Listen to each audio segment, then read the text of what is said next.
আল্লাহকে ভালোবাসার শক্তি কি জিনিস একটু তাকায় দেখেন।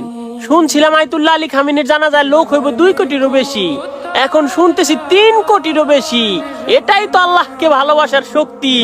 কাফের মুশরিকরা চাইছিল আয়াতুল্লাহ আলী খামেনির নাম দুনিয়া থেকে নিশ্চিহ্ন কইরা দিব, এখন সারা পৃথিবী জুইরা, পুরো মুসলিম জাহান জুইরা খামেনি খামেনি আওয়াজ চলতেছে, আয়াতুল্লাহ আলী খামেনির জন্য দোয়া হইতেছে। কি ভাবছিলেন আল্লাহকে যারা ভালোবাসে তারা কখনো মরে না? বর্তমান বিশ্বের সবচেয়ে বড় সাচ্চা বীর ছিলেন আয়াতুল্লাহ আলী খামেনি, একজন পাক্কা ইমানদার ছিলেন। তার প্রমাণ বাস্তবে সবাই দেখতেছেন। আমরা খুব ভাগ্যবান, আমরা নবীকে দেখি নাই, নবীর সাহাবীদের দেখি নাই, তবে আমরা বলতে পারবো আমাদের যুগে আয়াতুল্লাহ আলী খামেনি নামে একজন ছিল যার কণ্ঠ শুনলে ইসলামের শত্রুদের মনে কাঁপন ধরে যেত। হ্যাঁ, আমি আয়াতুল্লাহ আলী খামেনির যুগের মানুষ হয়ে নিজেকে ভাগ্যবান মনে করতেছি। আলহামদুলিল্লাহ। আপনিও যদি ভাগ্যবান মনে করেন